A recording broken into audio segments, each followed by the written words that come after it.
Cartoons about monkeys. Funky the monkey. Little monkey called Funky. Like, what was the show? Hello, how are you? Welcome back to my YouTube channel. Thank you so much for joining me. How's your year going? I hope it's off to a great start. My year has been crazy so far. We hit 500,000 subscribers a few weeks ago. Thank you so much. Honestly, I am so grateful. I'm on the road to 1 million. This is the year. This is the year. So most of you know me from my shorts, you know, a little bit of H2O, maybe some Twilight. But this year, I want to get to know you guys a little bit better, and I want you to know me better as well. I want us to get to know each other.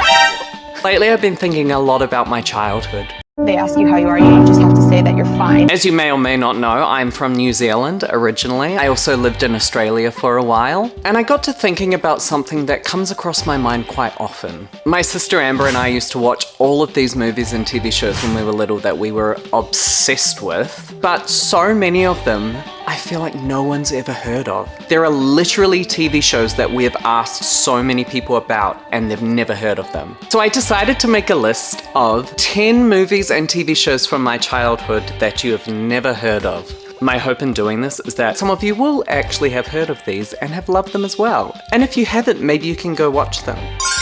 If you had heard of these, please let me know down in the comments so that I can tell my sister that we're not crazy.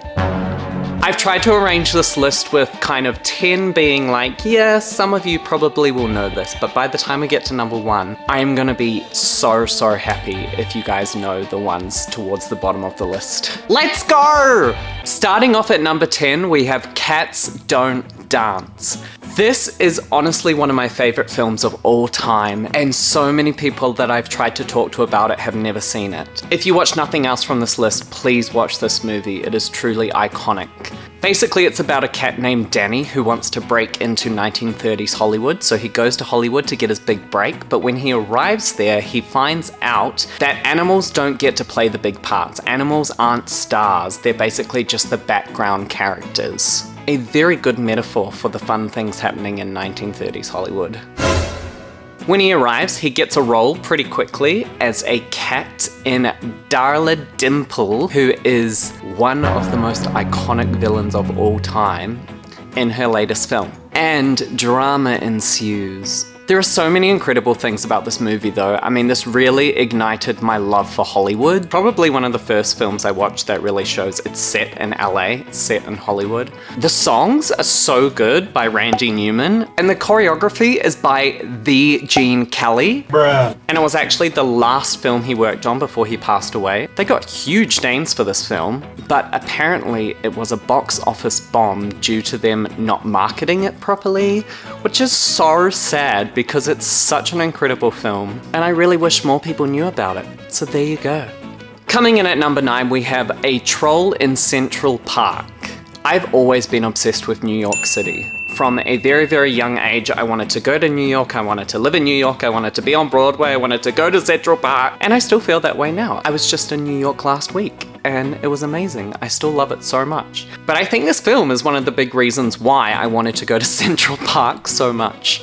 This movie is about a troll named Stanley who grows magical flowers, and the evil queen does not want him doing that, so she banishes him to the human world, where he meets 2 little kids. I'm gonna be honest, I haven't watched this film probably since I was 6, I wanna say. And I'm very old, so that's a very long time ago.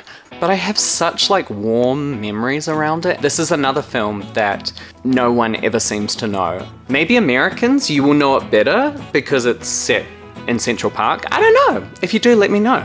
Number 8, we're heading down under for Blinky Bill. Okay, I assume most Australians will know Blinky Bill.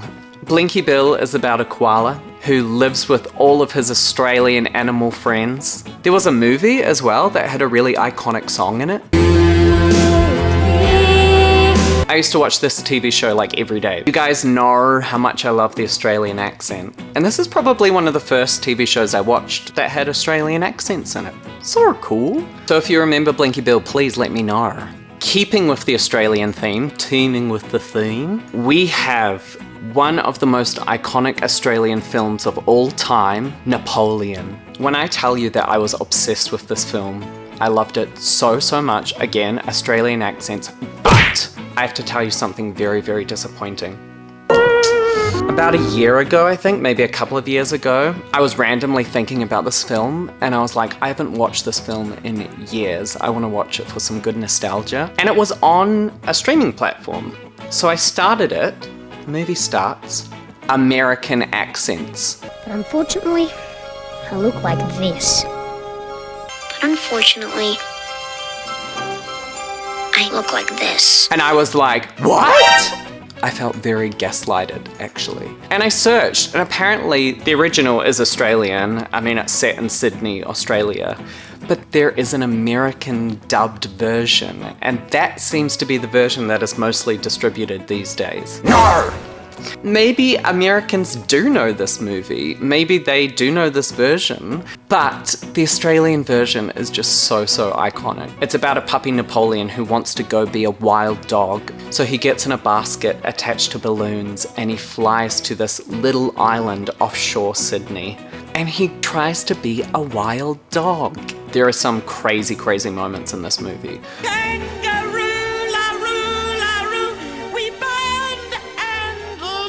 But also, I must say, one of the most terrifying villains of all time, this cat. Oh my gosh, there's this cat in the movie that was a house cat that went wild, and she is insane. She's crazy. Like most house cats, she likes to hunt mice, but because she's so crazy, she starts to think that any animal is a mouse, and she thinks that Napoleon is a mouse, a big mouse. Big yellow mouse. And that she has to kill him. The mouse. It's very, very scary.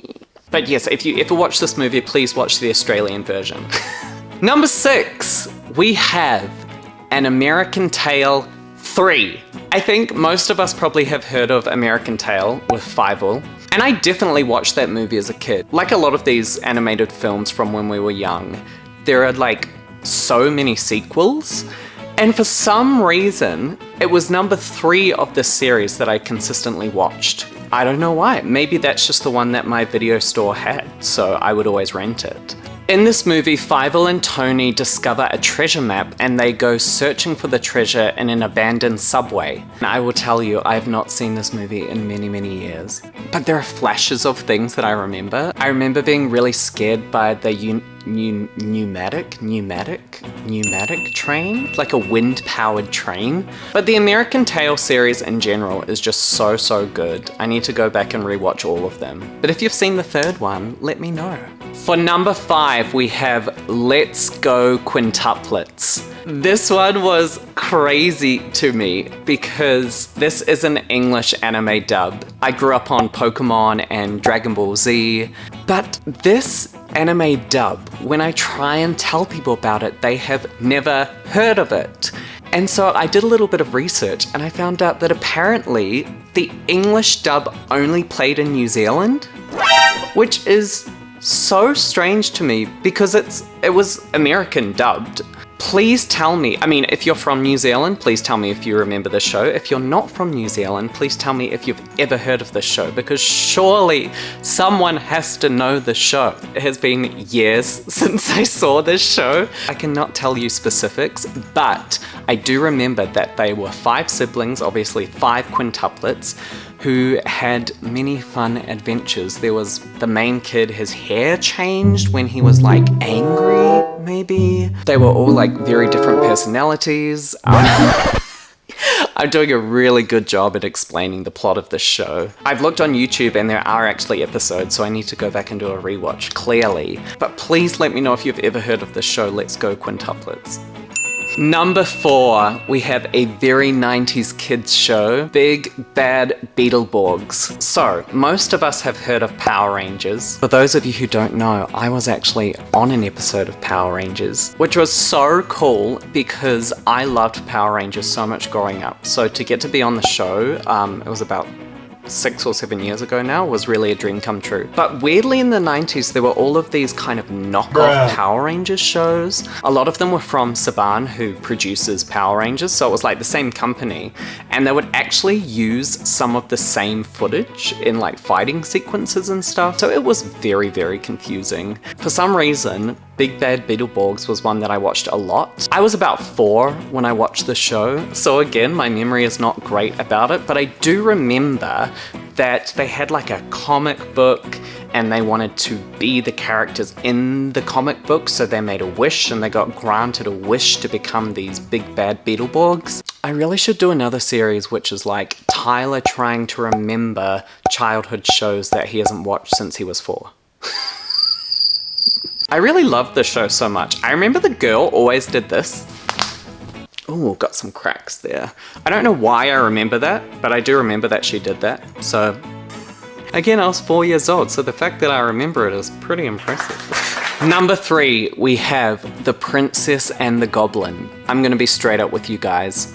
I barely remember this film. I remember watching it all the time because my sister loved this movie. I was probably like 3 when we watched it. All I remember about this movie was that to defeat the goblins, you had to stamp on their feet. Stamp on their feet! That's the takeaway from it. If you want to defeat a goblin, stamp on their feet. There was also a magic string.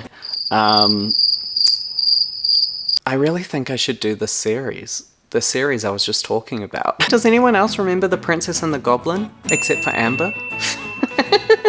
For number 2, we have Once Upon a Forest. This movie just so happens to be the most traumatic film of my childhood. Now, there are plenty of traumatic films as kids. There's Lion King was great for that. No! So many Disney films cause trauma. But for me, this is the one that kept me awake at night. It terrified me. I was so scared of this movie. And looking back at the plot, it's not even that scary, but it was just so traumatizing. So traumatizing. It's about these cute little animals who live in a wood, and then one day a truck crashes and spills poison gas, and one of the animals, who's a badger, her parents die from breathing in the gas, and she runs in to try and save them, and then she breathes in the gas and becomes ill, and then one of the other friends runs in and drags her out. She's already taken in the gas, so she's very sick and going to die. So they have to go on a journey to go and find her these special herbs that are going to bring her back to health. This is a movie that I feel like no one talks about. No one ever knows, except for my sister and I. If you thought this movie was traumatic, please let me know in the comments so I'm not alone. Okay, we have come to number 1. I have to give you a little bit of context about this because there is a story. There's a story. Get ready, story time. There was this TV show that my sister and I were obsessed with. We would watch this show every single day, probably up until we were about like 7 and 8 years old, I want to say. We stopped watching it, stopped playing or whatever. I kid you not, for like 15 years, probably more, for like 20 years. We tried to figure out what this TV show was, and we found no trace of it anywhere. I remember being at high school, researching on Google anything I could find out about what this TV show was. All that we remembered was that it was a cartoon about monkeys, and there was like a little monkey that always wore a red visor, and his name was Funky.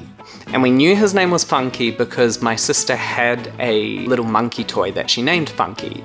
That was like her favorite toy. So we knew that it was a cartoon about monkeys and the main little monkey was called Funky. I tell you, we searched everywhere for this TV show. I Googled everything for like years. I would go on Google and I'd be like, cartoons about monkeys, Funky the monkey, little monkey called Funky, and it would just return no results. And we used to always talk about it. We're like, what was the show? There was even a point where we were like, did we straight up just like make this up?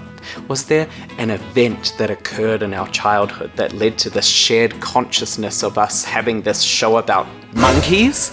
Until about 2 years ago, I was on YouTube and I was just searching like nostalgic TV show intros. As you do, I was doing a deep dive on YouTube. The show came up, and the show that I'm talking about is called MichiChees. After doing a little bit more research at the time, I found out the main reason why is because the monkey's name is not Funky, it's Thumbkey. Look, I was like 6 years old, but we were so shook. We had finally found the show that we had literally been trying to find for like the majority of our lives. Now, I actually have seen that there was a reboot of the show, like a computer animated version about 5 years ago.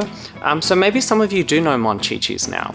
But I tell you, no one, I asked people for years, no clue what I was talking about. And I would be like, you know, they're like, lived in this really cool tree house. There was like a blonde monkey that always had her hair tied up. There was like a monkey that had a little yellow vest on, and they would look at me like...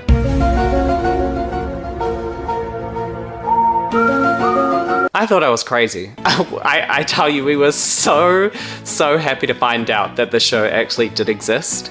And I want to know, did anyone watch the cartoon version of this? I want to know. Yay! We did it! How many of these shows did you know? Please let me know down in the comments. Also, can you let me know where you're from? Because I would love to know if some of these shows were just specific to New Zealand and Australia, or if you're American, you might know the show better, or maybe if you're British or from Europe, you would know it better. Let me know. Thank you so much for watching this. This was so fun to do. I'm going to be doing many more videos like this. As I said, I want us to connect a little bit more. I want us to know each other. Send me a comment, give this video a thumbs up. Please subscribe. We are on the road to 1 million. Thank you so much. I love you all. Bye.